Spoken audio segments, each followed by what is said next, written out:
Okay, so far that we've been looking at the aphorisms, and we've covered 4 of them so far. And if you think about what we've covered a number of different themes. So for those of you who were here this morning, you would know that we covered themes like mercy, which is rahmah, things like forgiveness. Then we spoke about things like tawakkul.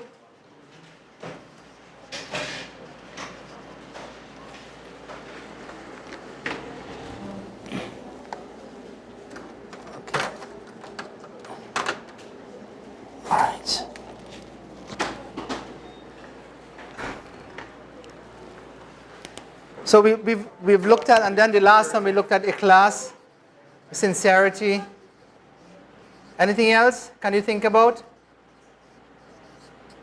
And we spoke about a connection between ourselves and Allah subhanahu wa ta'ala.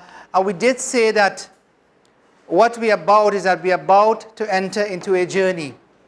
And we said that if anybody wants to journey to Allah subhanahu wa ta'ala, then the starting point is just having that will.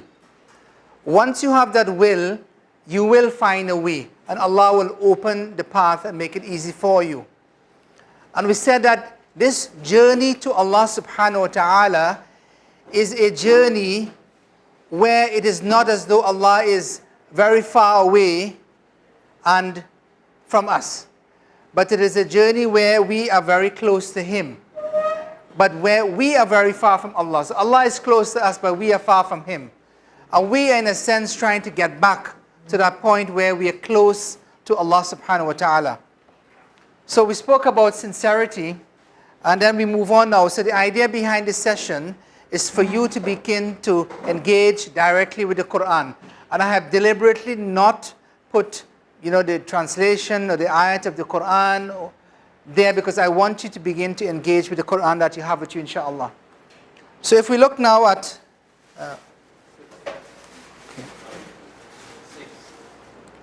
what's that? 6. Okay. All right. So did we do this one? This is the right one. This is the right one? Okay.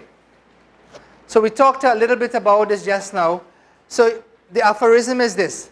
So bury yourself in the land of anonymity. A seed that is never buried underground will never produce. There is nothing beneficial to the heart than isolation that allows it to enter a state of reflection. So I want you to think about this. Just reflect upon it for a moment and tell me what you think that aphorism is talking about.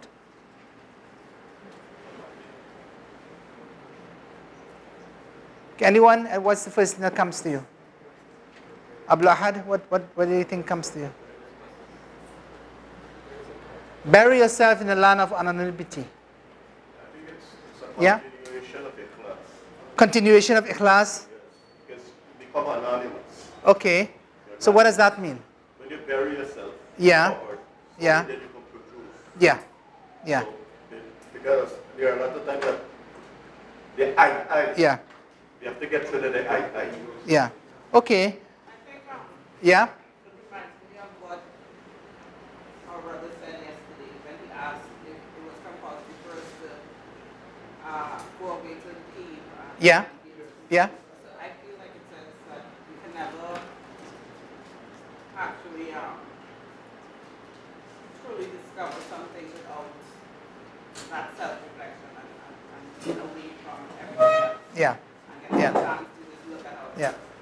Yeah. One of the advices of the Salaf, they used to talk about, they said that seek knowledge and learn as much as you can before you assume positions of leadership. Because when you assume positions of leadership, you will become so engrossed, in whatever it is that you're doing, that you will not have time to do what you would have always wanted to do. And if for those of you who've read, if everybody has a copy of In the Early Hours? Yeah, you got a copy? Yeah. So In the Early Hours, I've put that quotation. You can find the entire quotation in the early hours. I think it's in chapter 1 to chapter 2. You'll find that in chapter 2, inshallah. Okay, now, the thing about this one is that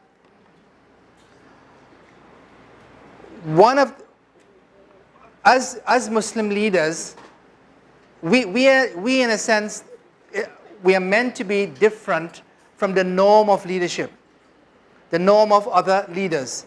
In the sense, I mean, other leaders should have the same sense of responsibility and ethical responsibility, but sometimes they don't.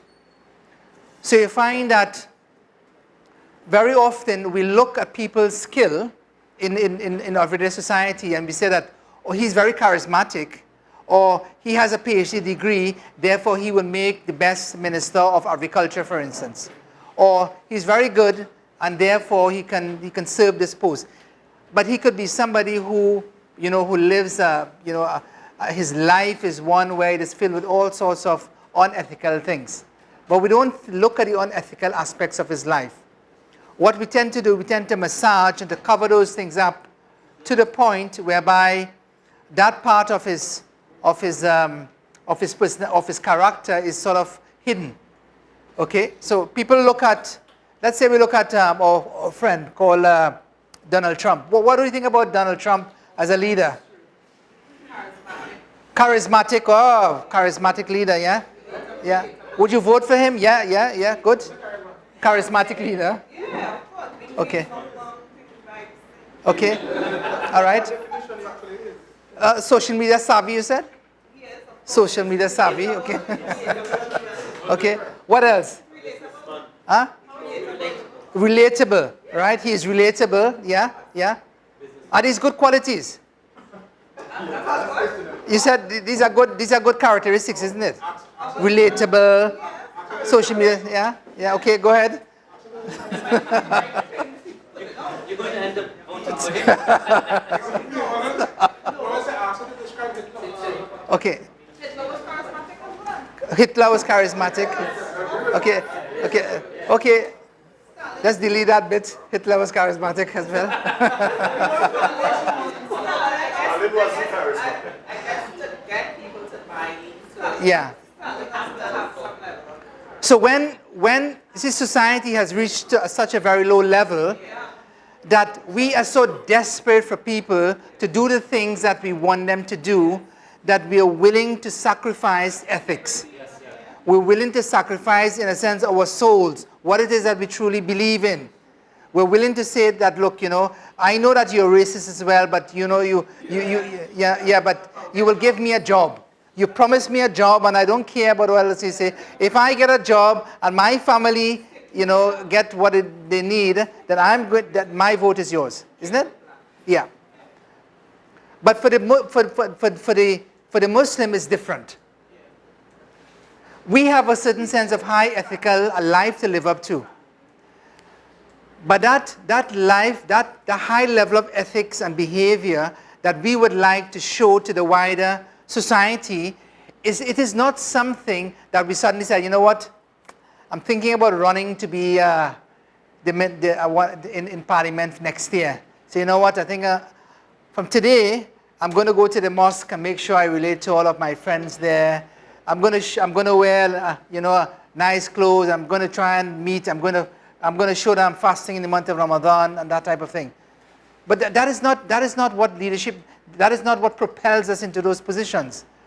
Rather, it's one whereby we have to, in a sense, prepare ourselves, sacrifice ourselves, really work hard at transforming ourselves, transforming our character, and that is difficult. You see, it is easy to change things which are physical things. So if I told you, well, look, you tell me that, look, Akhi, I want to become a better Muslim.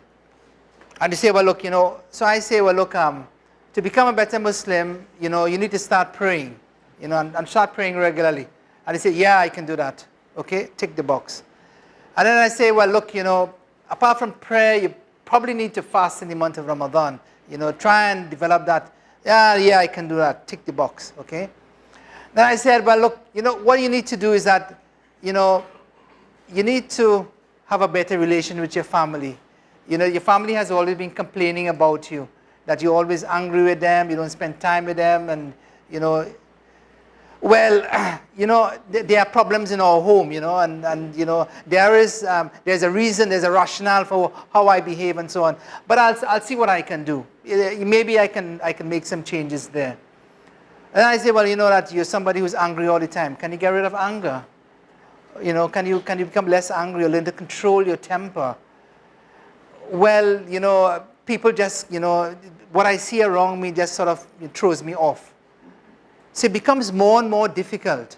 Okay, I have to say, well, look, you know, can you start telling the truth? You know, you seem to be telling white lies all the time.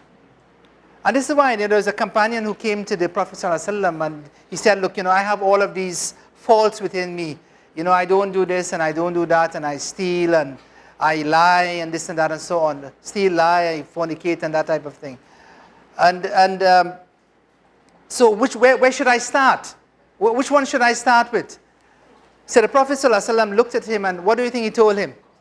Where do you start? Where would you start? If I told you that he says that I lie, I fornicate, and I steal and I don't pray, okay, the 4 things. Where would you start? Which one would you say to do? Pray first. Pray first. Which one would you say? Salah first. Where do you think the Prophet said? I think Tawbah first. He said, don't lie. Don't lie. If you stop lying,